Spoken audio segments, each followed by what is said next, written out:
en lisant, en écrivant. Le podcast de lecture versatile de Pierre Ménard.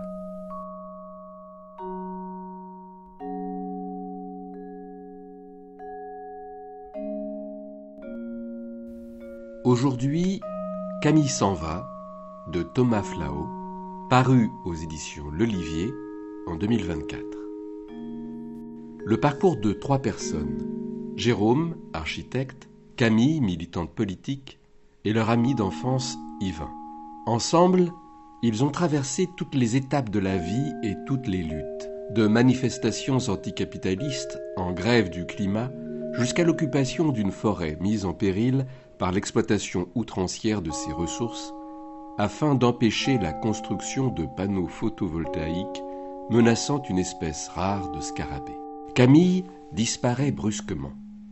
Jérôme s'exile à la mort de son père. Leur monde s'effondre. Pour se retrouver, ils bâtissent une forteresse imaginaire, perpétuellement sous les assauts conjoints du passé qui mord et de l'avenir qui regarde tout droit. Un roman sur l'effondrement écologique et la violence de l'ordre établi, une tentative de sortir par la mélancolie du désespoir organisé dans le crépuscule du monde. Jérôme a souvent entendu Silvio dire que dès le début du mois d'août, autrefois, le ciel du Val était gris. Le 15, il fallait commencer l'ascension dans une brume qui enveloppait les épines des épicéas de rosée. La procession redescendait de la Sainte Mère des Glaces et, dans la nuit suivant le banquet, la pluie tombait. C'était l'automne. Jérôme n'a jamais connu ce 16 août pluvieux.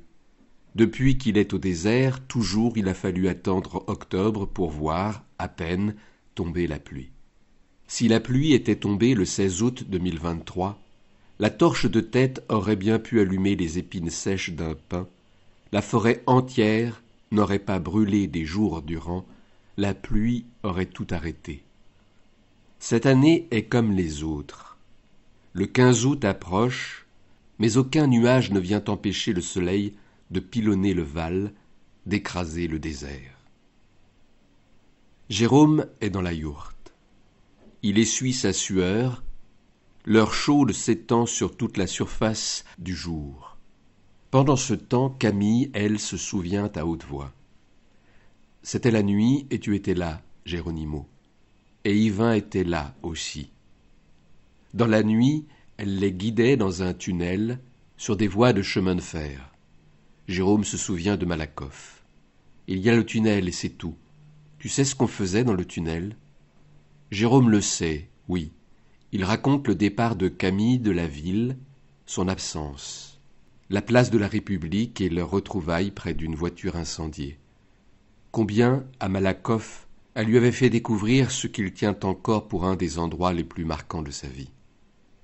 C'est une longue histoire, ça, Jérôme.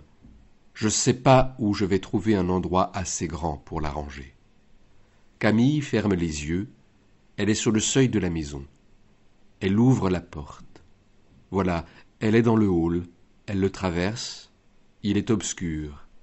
La salle de bain aussi. Elle y entre. Il n'y a pas de baignoire, mais à la place, un grand coffre. Là, elle range ce souvenir, puis elle regarde Jérôme. Sur son visage, un sourire plus grand que ne peut le dessiner son visage blessé. Camille joue avec Lou près de la nouvelle étable de Han. En chantier encore, mais bientôt prête à l'accueillir à son retour de chez Rim. Après une journée de travail, il profite de la clarté et de la fraîcheur du début de soirée. À 2, la construction a été vite achevée. Camille a appliqué une grosse couche de torchis sur la rampe de pierre face au vent, pendant que Jérôme terminait le toit et les murs de bois qu'il avait commencé avant de descendre aux verrières. Maintenant, Camille se repose. Jérôme, lui, est à quelques pas seulement. Il a réuni le bois qui lui reste. Tronc par tronc, planche par planche, il dispose tout sur la prairie. Il ne mesure pas, il regarde. il voit vite ce qu'il lui faudrait pour bâtir une seconde yourte. Plus petite, peut-être. Un endroit où pourrait dormir Camille.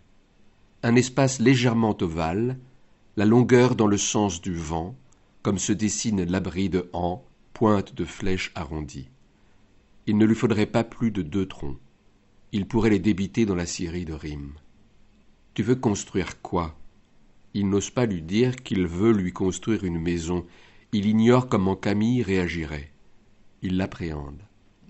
Je ne sais pas encore. Un genre de cuisine, peut-être. Elle le rejoint au milieu du cercle de planches et de troncs hétéroclites qui, placés a priori aléatoirement, sont en réalité disposés de façon à se déplacer dans l'espace vierge de sa pensée, comme, quelques mois auparavant, à la Cingle, il avait imaginé les cabanes. Elle ferme soudain les yeux de douleur, s'assoit et pose ses 2 mains sur son front. Accroupi à côté d'elle, Jérôme lui caresse le dos. Elle gobe un antidouleur avec une gorgée de vin que Jérôme devine âpre à sa grimace. Il fait noir aussi, et tu es là. Tu es tout seul. Enfin, il y a plein de gens autour, mais je te vois au milieu et je viens vers toi. Tu es assis sur un tas de gravats et tout autour la musique est très forte. Je me souviens. Je suis un peu honteuse. J'ai un peu peur de te revoir, comme si j'avais quelque chose à me reprocher.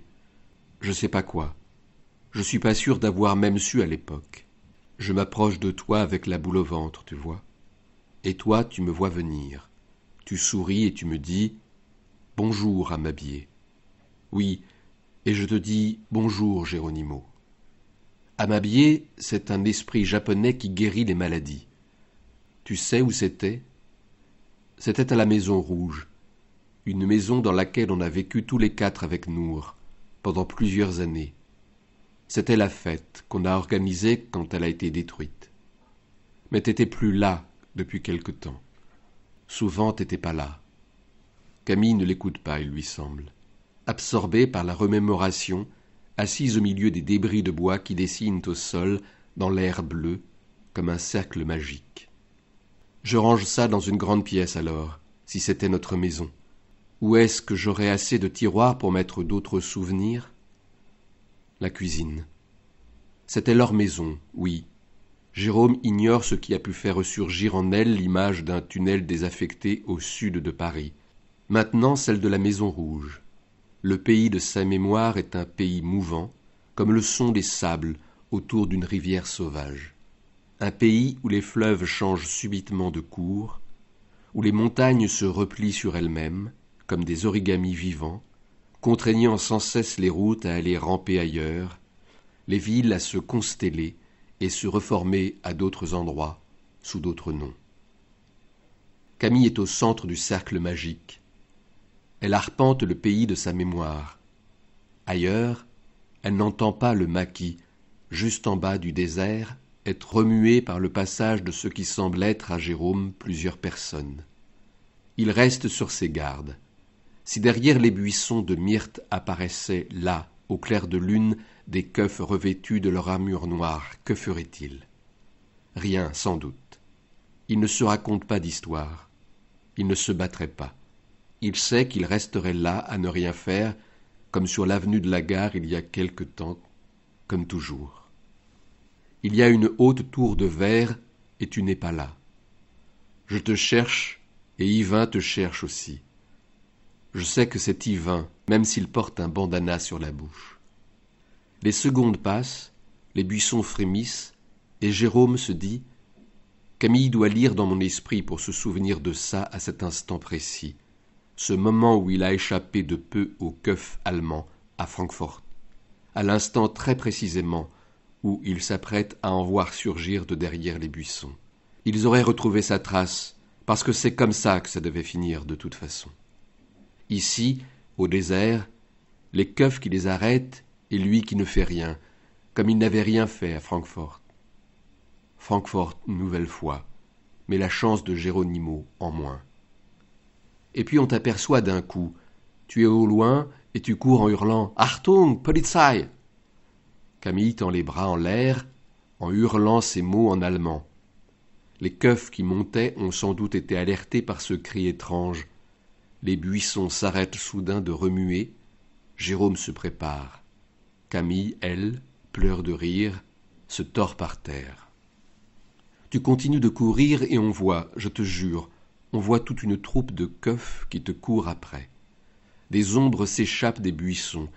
La lumière du falot tempête posé près de Camille les éclaire. Ce ne sont pas des keufs. Jérôme pose sa main sur l'épaule de Camille. Il murmure « Regarde !» et fait pas de bruit, pas de mouvement brusque. Camille ouvre les yeux et contemple la meute des loups qui s'est assise devant eux. Loup les observe muet. Peut-être voit-il ressurgir lui aussi un souvenir, plus ancien que sa naissance. Peut-être a-t-il soudain la nostalgie de la meute. Cette nostalgie se manifeste dans son silence et son immobilité. Chaque nuit, quand ils entendront la végétation toute sèche être remuée dans le chemin en contrebas, ils n'auront plus peur. Ils sauront que ce n'est rien d'autre qu'une meute de loups. Ils s'éloignent et disparaissent dans la nuit. Loup regarde Jérôme et Camille, presque interrogateurs, presque effrayés par ce qu'il vient de réaliser, l'existence de frères plus sauvages que lui. Pour le réconforter, Jérôme le prend dans ses bras. Il comprend Loup, c'est un sentiment qu'il connaît bien. Il a grandi près de Camille.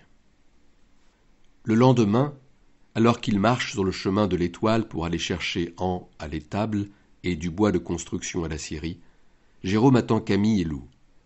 Il reste quelques dizaines de pas derrière lui. Camille cache sa douleur et sa fatigue. Ce souvenir est pour elle la meilleure des distractions.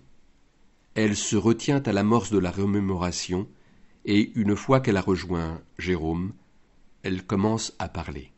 « Je me suis souvenu d'un truc, Géronimo. Tu vas me dire si tu t'en souviens aussi. » Jérôme sourit et reprend son chemin, regardant en même temps où il pose ses pieds et où Camille pose les siens. Elle est endormie, dit-elle. C'est là qu'elle est réveillée par des coups sourds sur une porte. La porte éclate. Elle est à l'étage de la maison, mais elle l'entend bien éclater. Je crois pas les avoir vus, mais je sais que c'est des keufs. Alors c'est la porte de ma chambre qui s'ouvre, et je suis aveuglé par la lumière d'une maglite. J'entends un coup, la lumière s'écarte de mes yeux. Elle ne voit pas grand-chose, mais elle se souvient d'Yvain, à genoux par terre, devant un keuf en armure. Il a le nez en sang, complètement pété. C'est tout ce dont elle se souvient. Après, plus rien. « T'étais là, toi ?» Jérôme se tait, relâchant l'attention qu'il porte au pas de Camille sur le sol enfin plat, dans la centaine de mètres qui les séparent désormais de l'Étoile. Il suit, entre les pierres et les trous de chemin, le fil d'une pensée qui inexorablement le ramène vers Yvain. Il n'était pas là, non. Il n'est pas là non plus alors qu'Yvain purge sa peine, dans une prison très loin d'ici. Camille se souvient de sa vie, mais Jérôme, lui, voudrait se souvenir d'Yvain. C'est là qu'il s'est pété le nez alors. Faut croire. Il n'était pas tordu comme ça avant. Je l'ai remarqué quand je suis arrivé à la cingle. Il faut pas oublier son visage. Faut pas l'oublier. Parce que tout le monde va l'oublier. On va pas l'oublier, nous.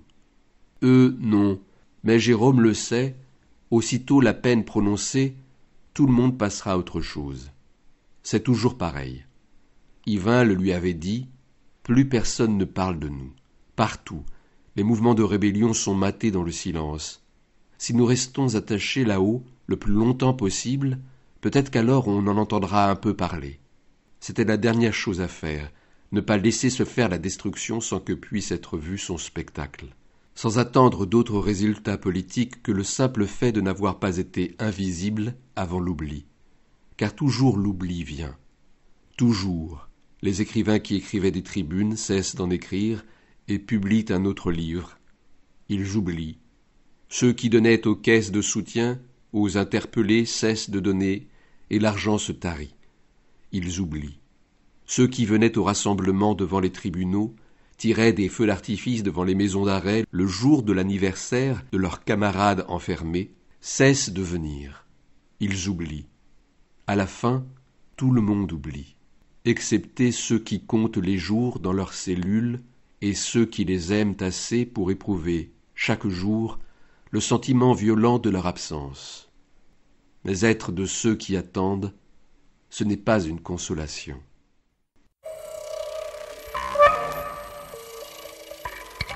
En lisant, en écrivant.